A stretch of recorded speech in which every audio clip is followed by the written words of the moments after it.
Bonjour à tous. Et oui, pendant le cirque politicien français qui remplit les écrans de télévision et les journaux, la France est mise sous tutelle de l'Union européenne.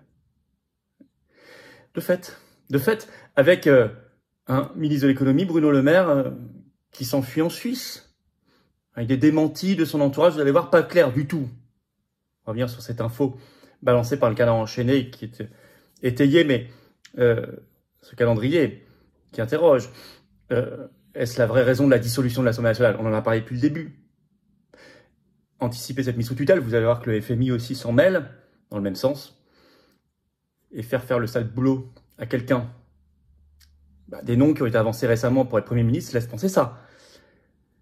Cette vidéo-là est importante, alors ça va nous donner encore plus envie de quitter l'Union européenne, parce que nous faire croire que c'est l'Union européenne qui nous permettra de baisser notre dette et nos déficits publics, c'est une vaste blague. Je vais vous expliquer. Il faut le Frexit, d'urgence.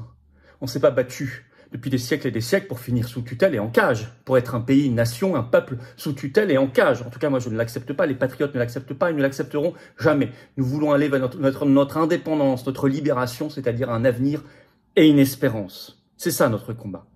C'est le combat notamment, vous verrez, qu'on portera très clairement aux assises historiques de la souveraineté samedi 14 septembre à Arras. Inscrivez-vous vite, même les gens préinscrits, il faut vous inscrire pour définitivement, là c'est les inscriptions officielles définitives qui ont été lancées lundi. Le lien pour le faire est sous la vidéo en description dès maintenant. C'est ouvert à tous, bien sûr, adhérents comme non-adhérents, on me posait la question, c'est évidemment ouvert à tous. Allez voir la liste des intervenants qui s'étoffe chaque jour. On construit, le mardi matin sont parties les invitations à tous les partis souverainistes, sans exception, et puis nous verrons... beaucoup seront là, je l'espère. On va lancer le bloc souverainiste, les cahiers de projet vont être ouverts. Enfin, ça va être une très grande journée historique. Soyez là. Inscription dès maintenant. Soyez là également pour notre direct ce vendredi 19 juillet à 19h. Le direct prend pas de vacances. Il y a trop de sujets. Je veux prendre vos questions que je vais découvrir en direct. Soyez là, ramenez du monde. Actualité française, mondiale, la plus intéressante. Il faut qu'on décrypte tout ça. C'est sur cette chaîne ce vendredi 19 juillet à 19h. Bien évidemment. Abonnez-vous si vous voulez bien à cette chaîne par un petit clic sur s'abonner. C'est très important de s'abonner à la chaîne. Ça permet de mieux diffuser les vidéos. Si vous êtes abonné à la chaîne plutôt que pas abonné, pour vous, c'est juste un clic gratuit. Vous réabonnez-vous si YouTube vous a désabonné, ce qui arrive malheureusement à vous de vérifier. En tout cas, je vous en remercie énormément de ce soutien à ce travail par votre petit abonnement à la chaîne. Et je vous attends aux patriotes. J'en reparlerai en fin de vidéo, mais il faut venir. Nous fêtions les 3 ans de la manif historique du 17 juillet 2021. Nous avons ce combat magnifique qui commence à avoir de vraies victoires contre Ursula von der Leyen, pour la vérité, contre la corruption, contre l'Union européenne. C'est le moment de venir. Voilà. Si vous avez été de cette manif ou des autres, peut-être vous avez envie d'adhérer, d'apporter un soutien par un don, de réadhérer si votre adhésion n'est plus à jour, si vous vous reconnaissez dans le combat que je porte aujourd'hui, que nous portons aux assises de la souveraineté, si vous voulez nous aider à les financer parce qu'on n'a pas un centime d'aide publique ni d'aide des banques, adhérez, réadhérez, vous faites un don au mouvement dès maintenant. Le faire, c'est les 2 premiers liens sous la vidéo en description. Les liens sont également en permanence sur notre site les-patriotes.fr. J'y reviens. Allez, on y va. Les annonces sur cette mise sous tutelle, eh bien ça y est, ça a été validé par le Conseil européen des finances.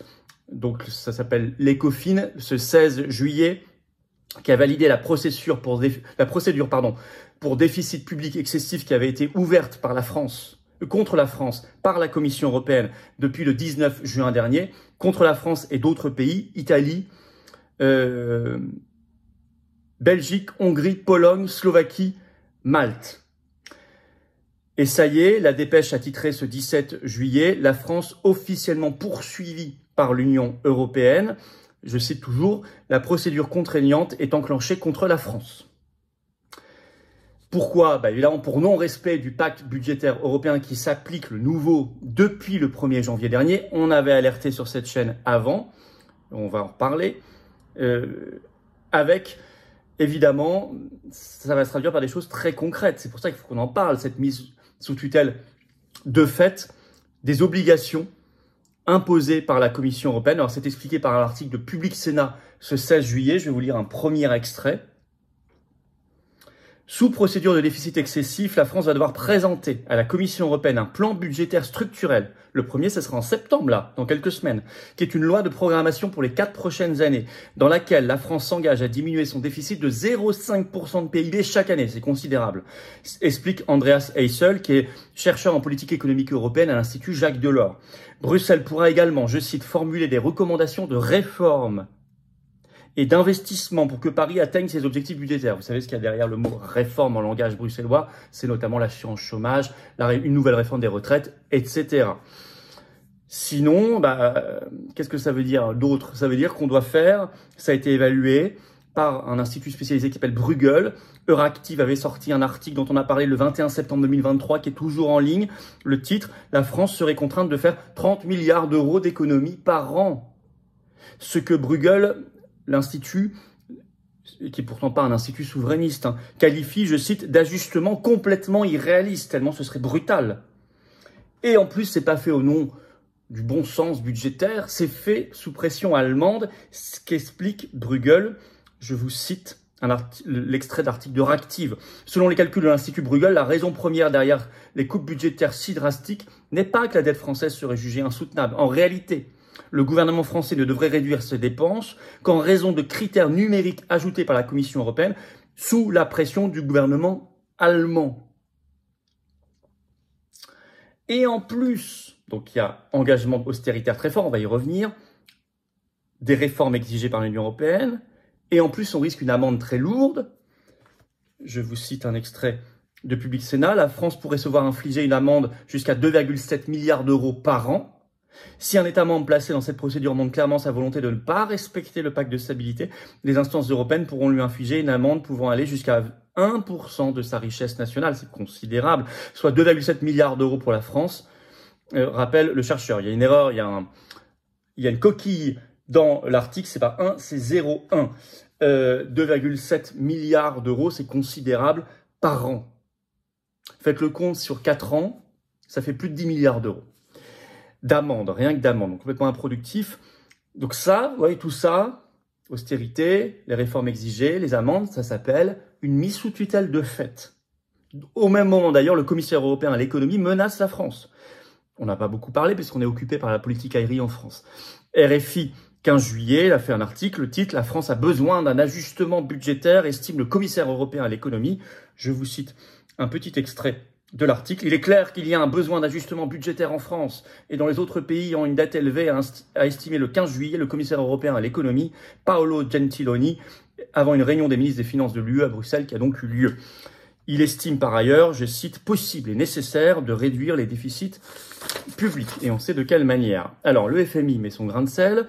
C'est ce qu'a déclaré donc dans une interview à l'AFP le chef économiste du FMI, Pierre-Olivier Gourinchas, qui déclare, c'est repris par la Tribune ce 16 juillet, le FMI presse la France de redresser sans tarder ses finances publiques par un ajustement nécessaire, je cite.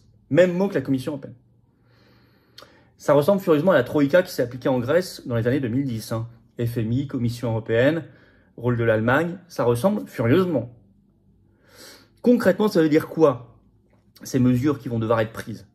Ça veut dire de l'austérité. On dit 30 milliards par an, ça veut dire deux choses.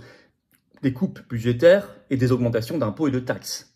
Notamment mise en place obligatoire de la fiscalité verte, qui n'a de verte que le nom, puisque à côté de cela, l'Union européenne ne cesse de signer des accords de libre-échange avec le monde entier, qui sont ce qu'il y a de plus polluant au monde. Donc on ne nous dise pas que l'Union européenne cherche la protection écologique, c'est faux. Fiscalité verte, c'est juste une grosse fiscalité en plus.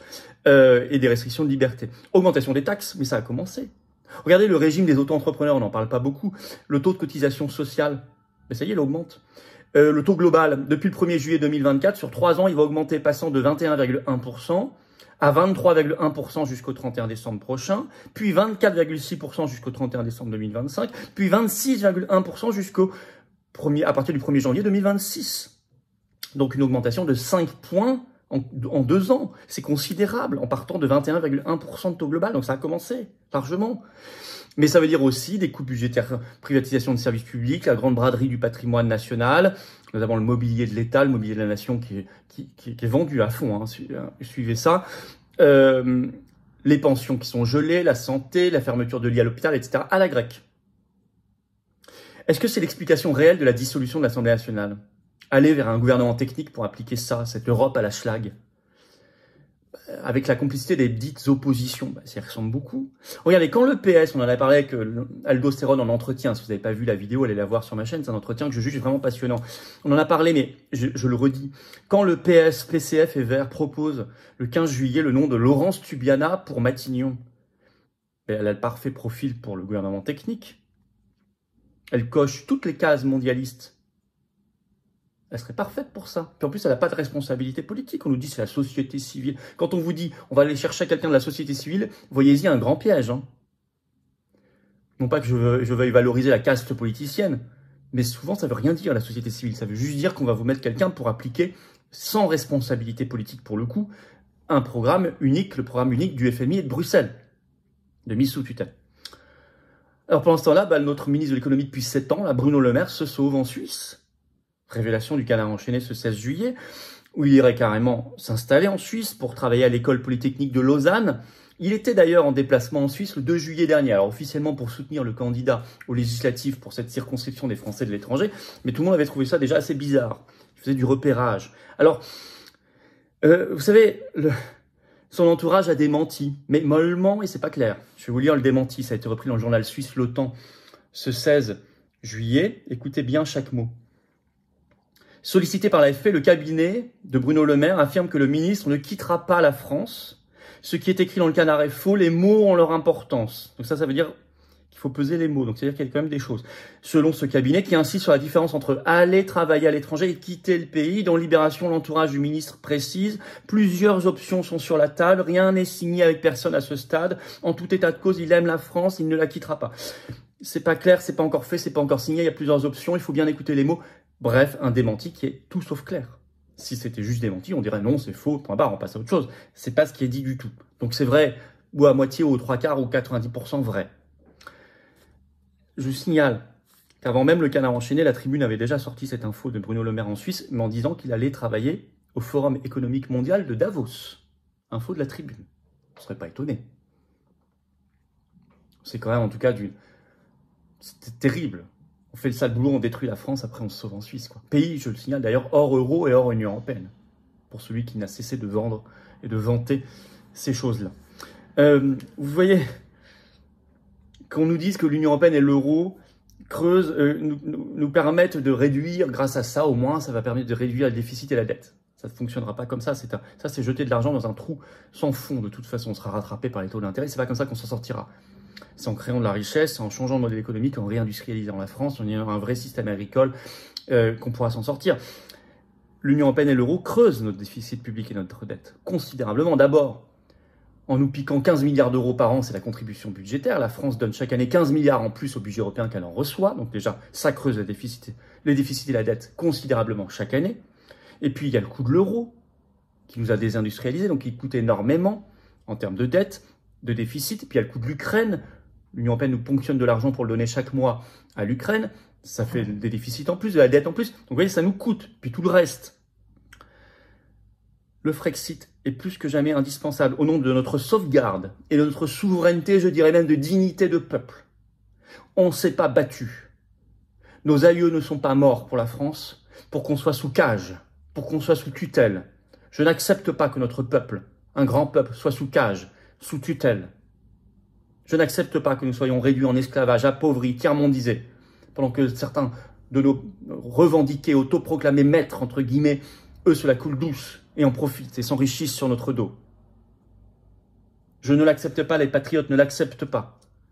Nous allons forcément en parler et proposer aux assises de la souveraineté. Inscrivez-vous samedi 14 septembre à Arras, événement historique, le grand événement de la rentrée, il y aura un monde fou.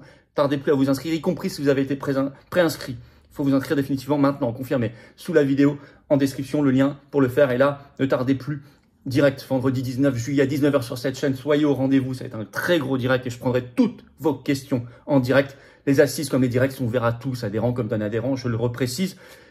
Abonnez-vous s'il vous plaît à la chaîne par un petit clic en dessous. Abonnez-vous à cette chaîne YouTube, ça va aider tellement à la diffusion. On va toucher des nouvelles personnes qui vont nous découvrir. Merci. Et puis venez aux patriotes. Vous n'acceptez pas cette mise sous cage, vous avez envie de vous battre.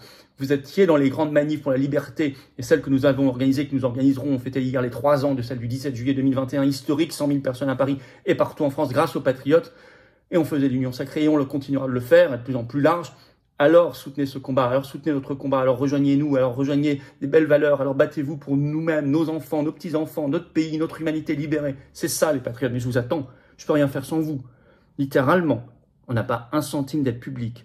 À cause de la dissolution, on avait une petite aide publique parce qu'on avait fait l'effort de présenter 400 candidats, ça nous avait coûté cher aux législatives 2022, c'est ça qui détermine. Dissolution, on a tout perdu, on n'a plus rien.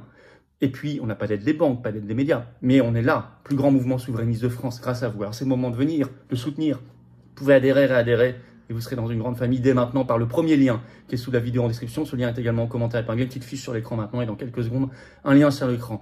Faire un don au mouvement, c'est le deuxième lien sous la vidéo en description. Ces liens sont tout le temps sur notre site les-patriotes.fr bien sûr, et tout ça est défiscalisé aux 2/3 de vos impôts. Adhérer, réadhérer, faire un don au mouvement Les Patriotes, ça fait baisser concrètement, massivement vos impôts, plutôt que de donner ça au fisc de Macron qui en fait n'importe quoi. Aidez la résistance. Bravo aux donateurs, aux réadhérents, bienvenue. Aux nouveaux adhérents patriotes, vive la France.